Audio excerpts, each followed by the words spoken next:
주 여호와께서 이같이 두로에 대하여 말씀하시되 내가 엎드러지는 소리에 모든 섬이 진동하지 아니하겠느냐. 곧 너희 가운데에 상한 자가 부르짖으며 죽임을 당할 때에라. 그때에 바다의 모든 왕이 그 보좌에서 내려 조복을 벗으며 수놓은 옷을 버리고 떨림을 입듯하고 땅에 앉아서 너로 말미암아 무시로 떨며 놀랄 것이며 그들이 너를 위하여 슬픈 노래를 불러 이르기를 항해자가 살았던 유명한 성읍이여 너와 너의 주민이 바다 가운데 있어 견고하였도다. 해변의 모든 주민을 두렵게 하였더니 어찌 그리 멸망하였는고. 내가 무너지는 그날에 섬들이 진동할 것이며 바다 가운데의 섬들이 내 결국을 보고 놀라리로다 하리라. 주 여호와께서 이같이 말씀하셨느니라. 내가 너를 주민이 없는 성읍과 같이 황폐한 성읍이 되게 하고 깊은 바다가 내 위에 오르게 하며 큰 물이 너를 덮게 할 때에 내가 너를 구덩이에 내려가는 자와 함께 내려가서 옛적 사람에게로 나아가게 하고 너를 그 구덩이에 내려간 자와 함께 땅 깊은 곳 예로부터 황폐한 곳에 살게 하리라. 내가 다시는 사람이 거주하는 곳이 되지 못하리니 살아있는 자의 땅에서 영광을 얻지 못하리라. 내가 너를 패망하게 하여 다시 잊지 못하게 하리니 사람이 비록 너를 찾으나 다시는 영원히 만나지 못하리라. 주 여호와의 말씀이니라. 여러분 반갑습니다. 오늘도 큐트로여는 기막힌 하루입니다. 본 말씀 에스겔서 26장 15절부터 21절의 말씀입니다.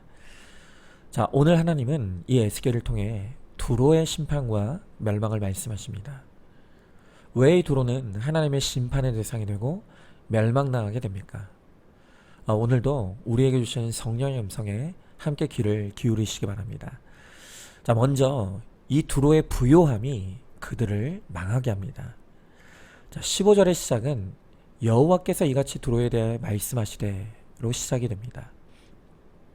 그리고 뒤이어 나오는 말씀은 너무나 두려운 말씀입니다. 이 두로 사람들이 다치고 죽는 일을 당하게 되므로 주변 나라들이 그 모습을 보며 소동할 것이고 두려움에 떨게 될 것이라고 말씀하십니다. 여러분, 왜 두로는 이렇게 철저하게 망하게 되는 것입니까? 이 두로는 지정학적으로 봤을 때 내륙은 산맥으로 둘러싸여 있어서 외적을 막아주고 또 바다 쪽은 지중해를 끼우고 있어서 바다 무역의 최적의 조건을 갖추고 있었습니다. 그래서 이 두로는 해상 무역을 통해 엄청나게 많은 돈을 번 이 부자 나라가 되었던 것입니다. 여러분, 그러나 누구라도 이 환경에 장사가 없습니다.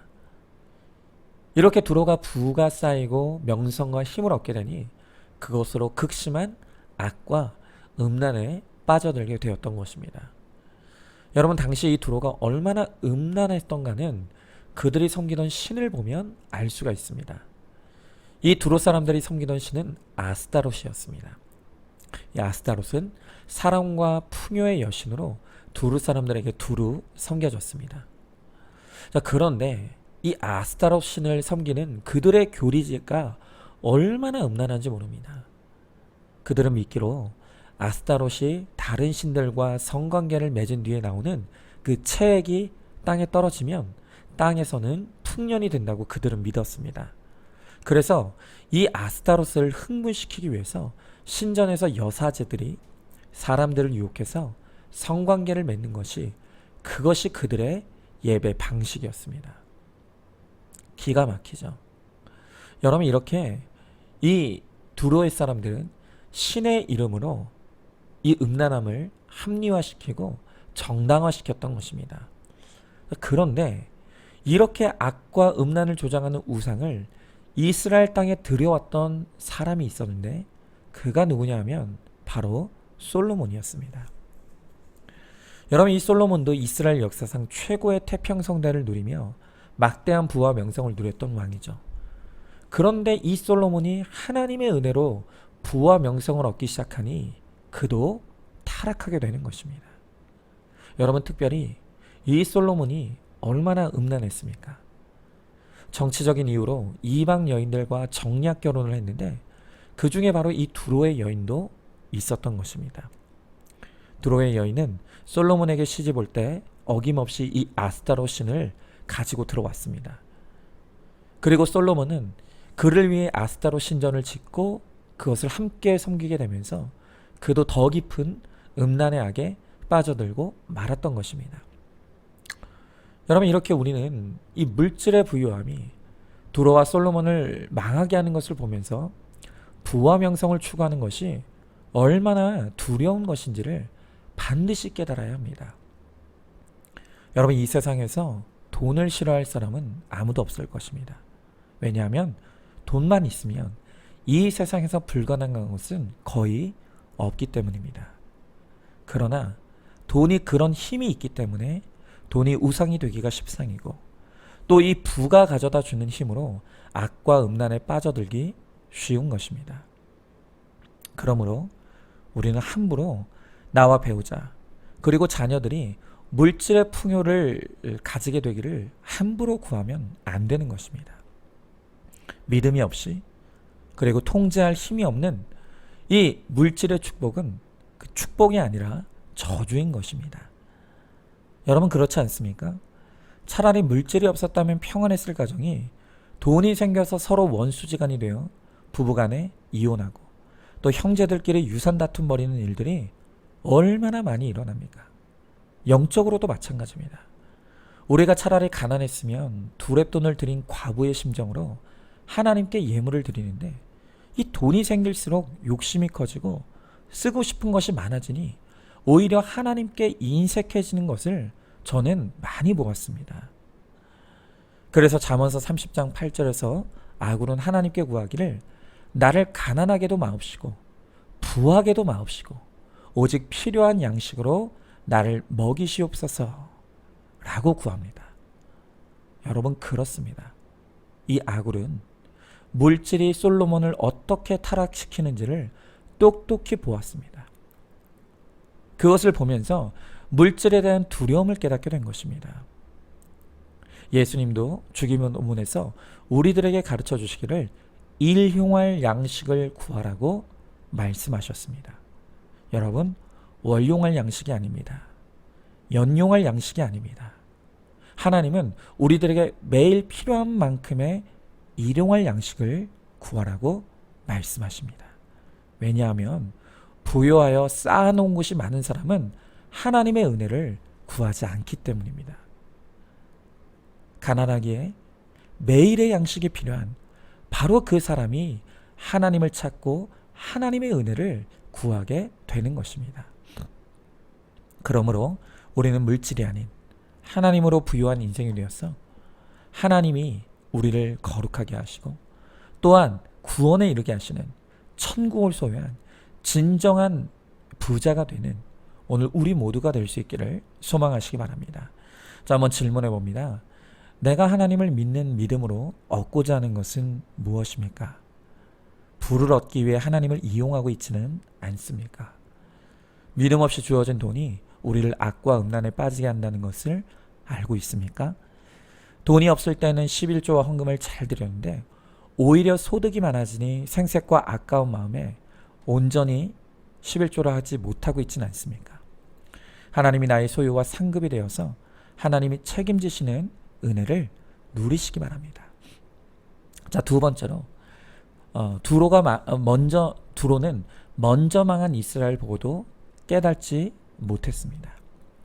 오늘 17절의 말씀처럼 그들은 한때 해상무역으로 주변 국가의 부러움을 한몸에 얻었던 그런 나라였습니다. 그런 그들이 무너지고 망하게 된 것은 먼저 망한 이스라엘 보면서도 깨닫지 못했기 때문입니다. 자, 26장의 이 1절에는 이 두로에 대한 말씀이 주어진 시기가 11째 해 어느 달 초하루였다 라고 말하고 있습니다. 이 말의 뜻은 이스라엘이 바벨론의 포로가 된 지 11년째 되던 때를 말하는 것입니다. 여러분, 이렇게 이스라엘이 철저하게 망하여 포로가 된 때에도 여전히 두로는 부요함을 누리고 있었습니다. 여러분, 두로는 이스라엘이 죄 가운데 하나님의 심판을 받고 멸망당하는 것을 똑똑히 보았습니다. 그러나 그들은 이스라엘의 멸망을 보면서도 회개하기는커녕 오히려 이스라엘이 망하는 것을 즐거워했습니다. 왜냐하면 당시 해상 무역의 라이벌이라고 생각했던 이스라엘이 망했으니 그것으로 자신들이 더 많은 이익을 얻게 될 것이라고 생각했기 때문인 것입니다. 그래서 에스겔서 26장 2절에 보니까 두로는 이스라엘의 멸망을 바라보면서 그가 황폐했으니 내가 충만함을 얻으리라 라고 하며 기뻐했다고 말하고 있습니다. 여러분, 어쩌면 이스라엘의 멸망은 두로에게는 기회였을 수 있습니다. 그것은 육적인 기회를 말하는 것이 아니라 영적인 기회를 말하는 것입니다. 먼저 망한 이스라엘을 보며 그들은 마땅히 그 다음 차례가 내가 될 수 있다는 것을 깨달아야 했습니다. 그리고 하나님께 돌이켜야 했습니다. 그러면 하나님께서 그들을 반드시 살게 하여 주셨을 것입니다. 그러나 그들은 이스라엘의 멸망을 남의 이야기로만 듣고 오히려 기뻐하다가 결국 똑같이 망하게 되는 것입니다. 여러분, 우리는 어떻습니까? 우리는 매일 큐티를 통해서 또 매주마다 구속사의 말씀과 또 간증을 통해서 우리가 경고의 말씀을 듣고 있습니다. 죄에서 돌이키라고, 나처럼 살다가 하나님의 심판을 당하지 말고 지금 들리는 말씀과 간증을 통해 돌이키라고 하는 간절한 외침을 우리는 듣고 있는 것입니다. 이 말씀과 간증은 나를 향한 살아계신 하나님의 음성을 듣고 죄를 회개하고 돌이키는 사람은 반드시 살고 죽지 않게 됩니다. 거룩과 구원을 이루어가는 것입니다. 그러나 말씀을 듣고 간증을 들으면서도 이게 나랑 무슨 상관이냐, 이런 게 어디 있냐, 이게 맞는 것이냐 하면서 듣기를 싫어하고 끝내 회개하지 않으면 결국 그 다음 차례는 바로 우리가 되는 것입니다.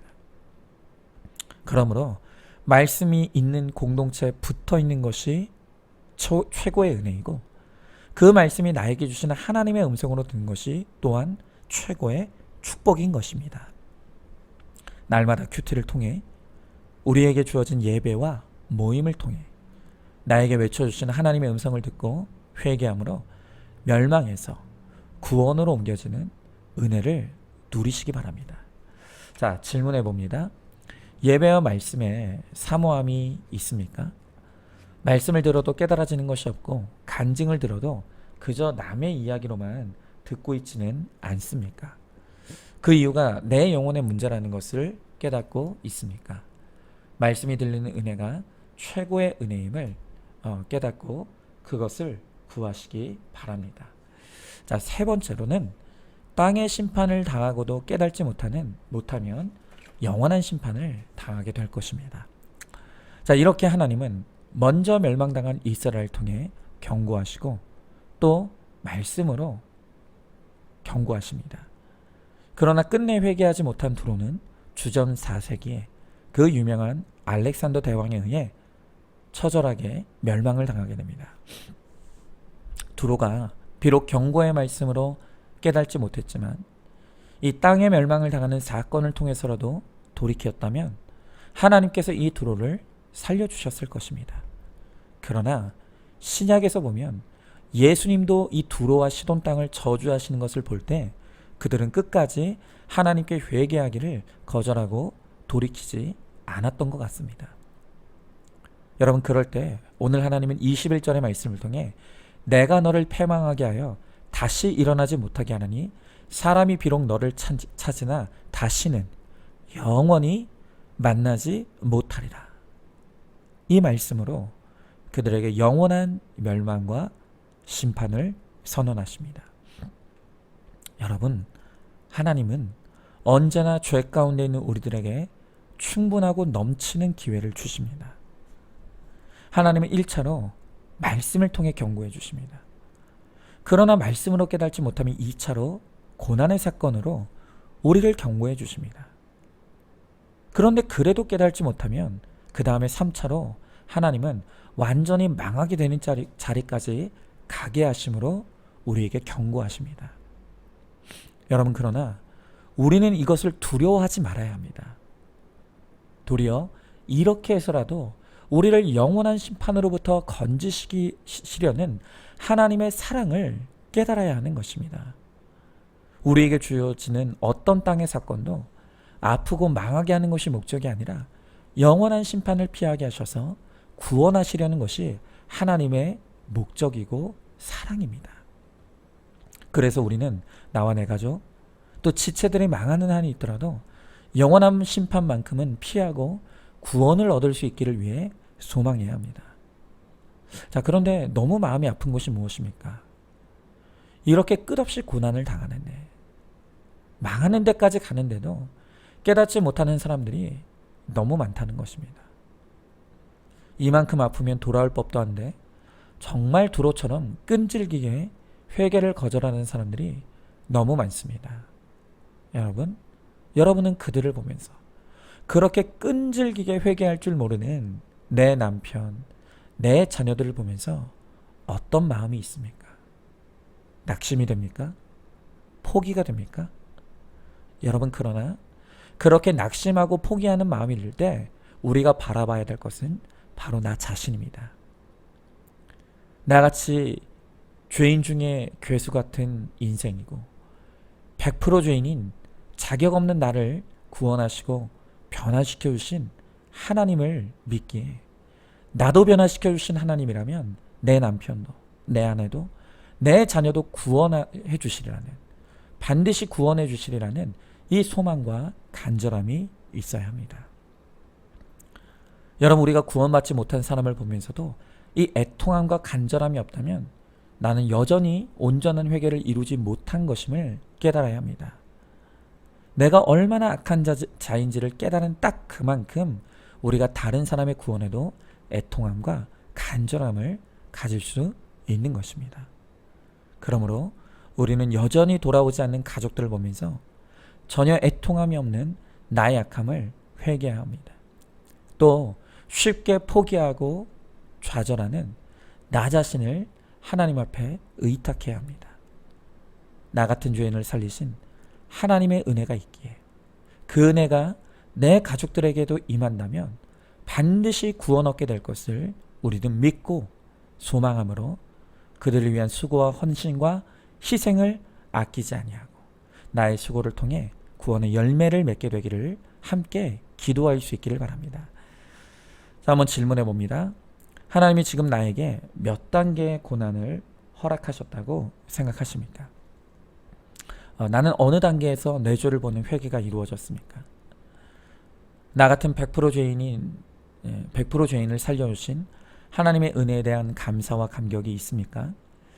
그만큼 다른 사람에 대한 구원에 대한 애통함이 있습니까? 내가 구원받은 것에만 만족하는 나의 이기심과 강팍함을 회개하고 가족과 지체의 구원에 대한 애통함과 수고의 마음을 주시기를 구하시기 바랍니다. 자, 오늘도 9월 29일 보석상자입니다. 내가 주님을 품고 다니면 온화해지고 눈빛이 달라집니다.